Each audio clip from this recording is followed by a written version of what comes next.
Hello, welcome to AT&T ThreatTraq for December 17th, 2013. This program provides network security highlights, discussion, and countermeasures for cyber threats. Today I'm joined by Jim Clausing and John Hogoboom. I'm Brian Rexroad, and, well, happy holidays to you as well. And, Jim, I guess going into the holidays, a little bit of a good news story here, a follow-up from last week, I think. And what can you say? Yeah, last week we did mentioned the Google certificate that had been incorrectly signed by an agency of the French government, and Google had revoked the certificate. Well, since then, Microsoft has also revoked those certificates, and I think at the time that we recorded last week, we weren't entirely sure about what was going on. The French government has since acknowledged that the Google certificate was signed by mistake and slipped out. It was intended for internal use only. Right. So it was an accident. Google has revoked it. Microsoft has put it in their revoked certificate list. So I suspect that a few others will probably follow on in the next week or so, but just wanted to follow up on that a little bit. Mm-hmm. All right, thanks, Jim. And like I said, I think there were some, in the initial phases, the tendency is when things like this happen, the conspiracy theories start floating around. There was some, tracing it back and some allegations that perhaps the French government had done something intentionally here. And it really does appear that does not to be the case. It was really intended for internal use. And the corrections are coming about, so that's good to hear. Yep. So I guess in the mobile space, I'm not sure we've talked about any things really directly associated with mobile malware lately, but I think we have a couple of stories here today, and you get the first. Yeah, it's been a while since I've talked about any mobile malware. This particular report that I read this week was on the Lookout blog, is a new variant of some malware that's actually been around for a little while. This one is MouaBad, or I'm not sure if that's how you pronounce it, but this is the .p variant that Lookout wrote up something about it last week. And the interesting thing about this piece of malware, and the reason why I brought it up this week, is the one new feature that this one had that I hadn't seen before is this one will actually make outbound phone calls while the device is locked. It waits some period after the device is idle and for the screen lock to kick in, and then it places an outbound phone call. And if the user unlocks the phone, it disconnects the outbound phone call. It also does some of the usual things. Some of the command and control is via SMS, so it'll intercept SMS messages so that the user doesn't see them. The one thing it doesn't do to hide itself is it doesn't clean out the call logs. So if you pay attention to the call logs, you'll see there are calls there that you didn't make, but how many people actually carefully peruse the call logs? And the other good thing, though, is that it currently only affects older versions of Android, 3.1 and prior, and it seems to be targeted at Chinese users. So it isn't a real widespread infection, or threat rather. But it was, as I said, it was interesting. I hadn't seen one that actually made outbound phone calls. I believe that it was probably targeting, some of the premium numbers to make some money off the unsuspecting users. It's just an interesting variation on some of the mobile malware that I thought to mention. Mm-hmm. Yeah, that is an interesting one. There's been a move among I think all of the major carriers in the United States. Don't quote me on that particular point, but I know certainly AT&T, Verizon, and some others have have made a move to remove SMS premium services, that is, to not provide billing through, so that to help prevent some of this sort of fraudulent activity. And so it's interesting to see here that there are some attempts to do it in it sort of as a calling activity as well. Now, in this malware, is there any indication that this is it's just a malicious application that gets loaded on the device, or is it actually exploiting a weakness in the device of some sort? No, it's a malicious app that gets installed via a dropper, via another application. You install some other app that has some other purpose, and in the background it drops this so that the user doesn't notice it. All right, and I guess along the same lines, we have another story that's related to some malware in Android. This one's a spyware application. FireEye picked up on this one and posted on their blog. They call it MisoSMS, which basically suggests perhaps this is a Japanese soup. It says miso soup. I'm not sure why they called it that, but in particular, this is a case where they found about 64 variations of this application that have been, or at least spyware campaigns that are taking place. The intent here from their analysis suggests that they're stealing text messages. And the way the application works is it portrays itself as a settings application, but in the background, what it's actually doing is taking SMS messages and emailing to accounts. The accounts happen to have been hosted in a Chinese webmail hosting service. They're actually being sent out through SMTP. And so they identified about 450 email accounts that were being used to send these messages to. And the malware appears to be fairly widespread in Korea. So I thought there were a couple of things about this one that were somewhat unique compared to some of the other malware that we've seen. A lot of times command and control is done either through SMS or call-outs to websites. This is the first that I've seen where they're just basically the application is stealing information and then sending it out through SMTP. And there's a possibility, they weren't very clear about this, but there's a possibility maybe there's some sort of a command and control associated with that mail interface. But it appeared, most of what was described in the article was directly, basically sending information out to these sites. So another aspect of this that I found encouraging is that FireEye was working with Korean law enforcement organizations as well as the web email hosting provider in China to mitigate this problem, that is to block those email accounts that are being used for this abusive activity, as well as identifying activity that they could perform with the Korean law enforcement. And I think what they were sort of pointing out is that there was in fact, they were quite literal about this, is that it demonstrates the need for greater cross-country and cross-organizational mitigation efforts or mitigation activities that should be taking place. Hey, Brian, so this particular piece of malware, it's stealing the SMS messages that you might be sending and sending them to someplace else? Is that the case? It is, yes. And is there a motivation behind that? Like, why would they be interested in somebody else's SMS messages? Well, it's a spyware application. Presumably it would be used to target, this is my conjecture here, but presumably it would be used to target certain individuals that you might want to know what they're doing.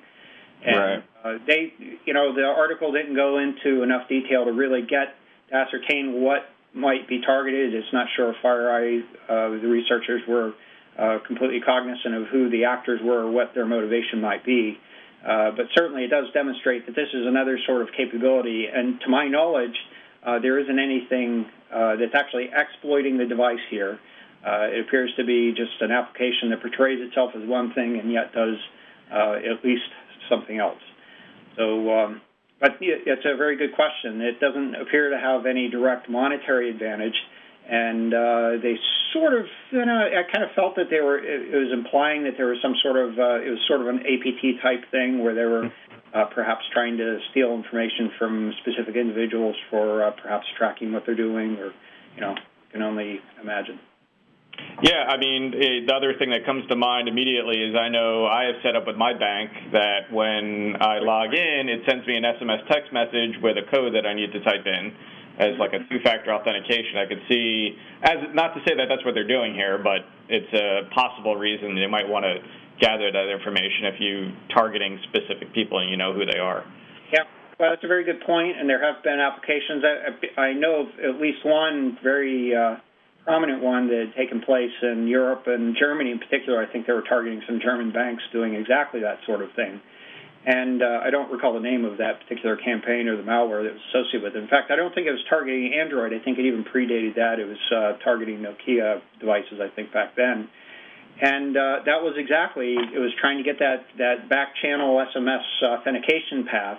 This case, I'm not so sure, partly because it is sending through SMTP to a mail server, which the attackers would have to retrieve from the mail server. It makes it a little less apparent that they would be trying to do some sort of real-time authentication bypass thing, but it's certainly a possibility. Okay.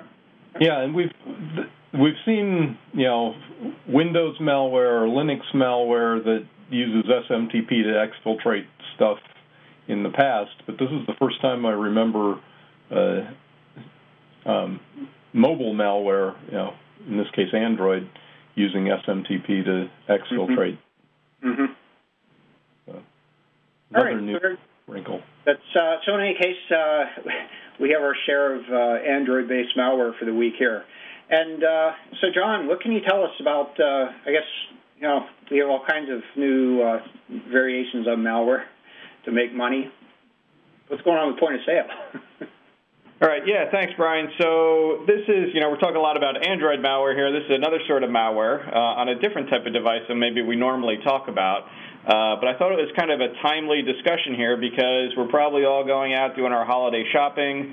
You're handing over your credit card to people to ring through some point-of-sale system and in order to, ring up your purchases and whatnot. And sometimes I don't know that everybody is thinking about what might be on that machine that is, collecting that credit card information.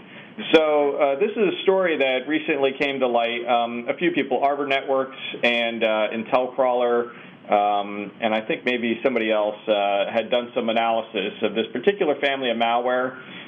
There's two types here. There's a family called the Dexter family and another one called Project Hook. And they're basically pieces of malware that are designed to steal the Track 1 and Track 2 magnetic strip information on your credit cards. And with that, they can use that to create their own fake credit cards and, use that in stores. So there are, people who do that. They steal the magnetic strip information, make a duplicate card, and then use that in stores. And sometimes that's a little bit more legitimate looking as opposed to the online type of fraud with a credit card. In any event, what the analysis of one of the Dexter family of ones, there's a few variants of it out there, but it's a botnet that they picked up composed of about 31 point-of-sale terminals. It's not a lot, but when you think about it, it's from restaurants and stores in about 7 major U.S. cities. Depending on how much influx, and most people are going to be using credit cards in a lot of those places, that's enough of a haul that you could get a decent pool of credit card numbers. They identified that there's about 2 C2 servers in Russia. They suspect they're related to the Russian business network. It's not confirmed, but, those actors over there typically end up being the people behind some of these attacks. And so far, they've seen about 20,000 credit cards compromised on the C2 servers that they had visibility into. The installation method is unknown, so these point-of-sale systems aren't, a lot of our Windows, but they don't necessarily have a lot of ways to access them. So there are a few ways that they're speculating. It could be that there's weak credentials that people are exploiting over RDP or local Wi-Fi. So maybe if you go into one of these little stores and their point-of-sale system happens to be on the same Wi-Fi network that they, make available to the public, which I would recommend you do not do if you're a small business. That's one avenue. There's other misuse where you just got an employee that's using the machine and maybe browsing the websites that they shouldn't be, and the point-of-sale interface is in another window somewhere. Social engineering, or even possibly physical access. Maybe that somebody can get to the machine, the point-of-sale machine, and maybe stick a thumb drive in that just immediately infects it with something. But they don't really know the root cause, but those are just some possibilities. Right. They have identified that this Dexter variant is targeting and exploiting a particular exploit in the Clearview point-of-sale software, but they don't really know much more about it so far. The one thing that was interesting observation, they said, these are smaller retailers that have been targeted here, which might equal less card data. So it's not a big provider that's got a lot of credit cards coming in. It's a small little, store maybe in various cities, and that might not have a lot of credit card data, but they also probably have a much more lax security policy. So the extent and length of the infection may never get picked up because those people might not have antivirus, they might not have any kind of security practices in their environment to even know that their machine's infected, their point-of-sale terminal. Mm-hmm. So just an interesting story, something that, we talked last week about embedded devices and things. This is kind of another thing off to the side where it really is something that people generally have an insight to, but maybe you're not, you as a business owner are not directly accessing your point-of-sale terminal all the time, and you've got a lot of other employees that are accessing it, and at some point it could become compromised and you might not know about it. So if you don't have any security policies around your assets, that might be a good thing to look into. Mm-hmm. Yeah, this is in an area that I have looked into very closely, but for these point-of-sale systems, as you pointed out, many of them are Windows systems. They have, they basically look like a computer, but have a sort of register keyboard, a register drawer associated with it, a card swiper, that sort of thing. And I'm kind of curious at this point, how often those get updated. We know Microsoft comes out with its monthly patch cycles, but I suspect that for systems like that, there's probably some sort of a certification process before the patches actually get pushed out to those systems. And not all of them would likely, it's like you were sort of pointing out, is most of them, at least in large retailers, they probably have their internal patch distribution process. And for smaller businesses, if they aren't doing something like that, there may not be a real automatic process. Or maybe they're contracting that activity out to another organization to help them with their patching processes, and some may be better than others. So that's actually, I think, kind of what you described here, and my mind kind of just scratches the surface of my curiosity about this whole system. Yeah, I agree. It'd be interesting to find out what the initial infection vector is for these two. Mm-hmm. So hopefully they'll figure that out at some point, right. Whether it's, supply chain kind of thing or, someone physically accessing or a remote exploit or something. It'd be interesting to find out what that root cause is. Yeah.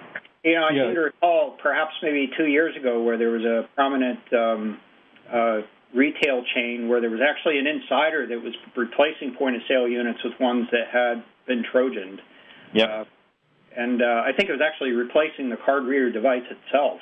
I don't think it was actually a register per se running Windows. And that was a fairly prominent case, and one of the ones that I considered to be somewhat high risk. That is, generally speaking, one of the reasons that cyber attacks are so attractive for fraudsters is that they can do it from a distance, and this was a case where he was actually physically going into sites and replacing the devices. Yeah, these point of sale devices really need to be segregated onto their own network and have that locked down as tight as possible. You don't really want them having unfettered internet access or anything like that, especially since they're unlikely to get patched in as timely a fashion as your other general purpose computers. Right, absolutely, and that's I think that's the motivation behind the PCI requirements, where they're intending to make sure that their purchase card transactions are complying with some basic security requirements. And included in that have to do requirements related to wireless networks. And it directly traces back to a very prominent, actually another case where it wasn't actually infecting the point of sales, but was actually capturing credit cards off of Wi-Fi networks that weren't secured properly. They were actually capturing sitting out in the parking lot and quite a large number of cards. So, yeah, you're absolutely right, Jim. There need to be some good protection requirements around these things. All right, with that, let's go ahead and take a look at the Internet weather for the last week or so. And I'm going to describe this week as just a little bit strange, but not particularly alerting or concerning in terms of activity. The first item that we'll talk about here is actually an increase in what I would describe as spurious scanning on port 65500 TCP. I don't have a specific application that's associated with this particular port, but we're looking at 30 days of data here, and as you can see, starting around about the 11th of December and then continuing on to today, there's been a lot of sort of spiky activity scanning on that port. It's not the only scanning activity that we've seen, but this is a little more aggressive and a little more frequent than we had seen previously. So I'm not sure what the motivation behind this scanning activity is. It does appear that there are some, what I'll describe as hits, that is some IP addresses that are responding and suggesting that they are making some sort of connections, but I haven't investigated that any further. And it's just the source is just really a few IP addresses in China that are doing this. So it's moved around in terms of the source address over time. Hasn't been particularly consistent, but it's just a few addresses that are conducting this activity. Next one here is not altogether different. It has some similarities, of course, some differences as well. This is scan probes on port 5555 TCP. Again, I'm not sure what the motivation behind this particular activity is here, but we have sources, in this case, not in China. They're actually specifically in countries like Germany, Poland, the United States, and Netherlands, and it's about basically one address in each of those countries and at different times. This is a case, again, starting around the 10th of December, we saw a spike in activity, and then again starting on the 12th and going into the 13th, and we've seen several spikes since that of scanning activity on this port 5555 TCP. This port is virtually unused on the Internet. That is, when I went to look at all of the activity associated with this particular port, I basically saw very little to nothing other than the scanning activity. So it's kind of curious that this scanning activity is taking place. I'm not sure what they're looking for. It didn't appear that there were very many hits on this particular one. And then on the next port here, we have scan probes on port 1163 UDP. This one is registered on IANA to the Smart Dialer Data Protocol. Now, Smart Dialer is basically an automated dialing application, and I think the intent, perhaps the motivation here is to look for basically outbound dialers. It may be another avenue for identifying voice over IP-enabled systems. We've seen a lot of scanning activity on port 5038 looking for the asterisk manager, and others in the past we've seen a lot of 5060 UDP looking for SIP interfaces. So this was just, again, just a few sources, Germany, Russia, and Ukraine, that were doing this scanning activity. This one is relatively strange or unusual in the sense that we see almost no activity in terms of scanning activity, and then starting on the 13th of December, fairly consistent scanning activity, which kind of suggests that perhaps they're doing scanning to specific addresses or address blocks and not really just scanning across the Internet as a whole. With this few number of addresses and the consistency in that activity, it suggests that they're, kind of focused on some specific address blocks. So, again, not really sure if that is, in fact, the motivation. It's a relatively new set of activity that we've seen here. And the next one I wanted to share with you is actually I've been reporting an increase in activity associated with 123 UDP, that's Network Time Protocol, that is allegedly or appears to be associated with DDoS, denial of service attacks, by reflecting off of time servers. And the advantage for hackers or attackers in this case would be to help hide behind not just a spoofed address or a botnet, but also the reflection of activity off another UDP server. And in this case, what we're seeing is some spikes in the number of sources that are doing scanning activity. Now, I'm not exactly sure that this is actually attack activity. It could possibly be. The other possibility is that they're using some sort of a botnet to scan the network, scan the Internet, looking for time servers that can be used as a part of these attack activities. There have been some attacks in the past, other types of attacks using network time protocol that would be to sort of manipulate how time would respond. If it's a relay server, oftentimes they're not originating the time. It could be a relay server, and you can kind of manipulate the time you're sending out. I'm not sure what the motivation would be in this case, but again, I suspect this is either directly or indirectly related to reflection attacks. And looking at the top 10 most probed ports, relatively unusual occurrence here. We have port 80 TCP at the top of the list. We typically see port 445. We had seen port 53 UDP on the top of the list in several weeks past. But this week, I think is the first I recall seeing port 80 TCP on the top of the list in terms of the most probed port. And then following that, port 445, port 53 UDP after that, port 123 UDP, both of those being associated with reflection attack activity, port 22 TCP, and then we also see port 3389 TCP. And mixed in there, we still see these ports associated with the zero-access botnet, that is the peer-to-peer activity, that's 16470, 16471, 16464, and 16465 doesn't actually show on this top 10 chart, but that is another one of the ports associated with that zero-access botnet. So looking at this a little more closely, revisiting the zero-access botnet, we've had a couple of things take place over the last year here on the zero-access botnet. One is that Symantec had done a takedown measure. This was back in, I believe it was actually in July. Does that sound right, Jim or John? Yeah, I think June or July, yeah. Right. There was a reduction in the peer-to-peer activity associated with that, and then sort of a resurgence at the end of August. And then just recently, in the last couple of weeks, Microsoft had taken some actions. They had filed for some court orders to perform some activities associated with taking over some domain names and such. And since then, we do see sort of a diminishing in activity associated with the zero-access botnet.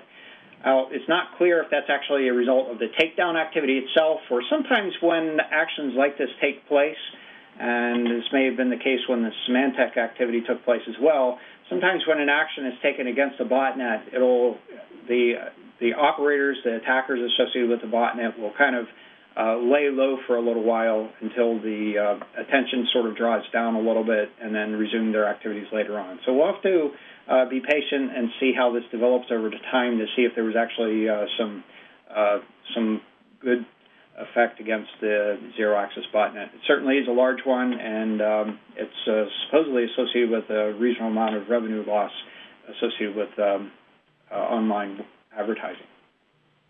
So that's our show for today. If you'd like to get in touch with us, you can email us at ThreatTraq@list.att.com. You can also find us on Twitter. Our handle is @ThreatTraq.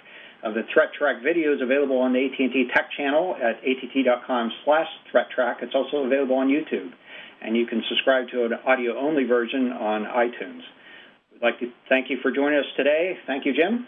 Thanks, John. I'm Brian Rexroad, and we would like to wish you happy holidays, and we'll be back next week for a new episode. Until then, keep your network safe.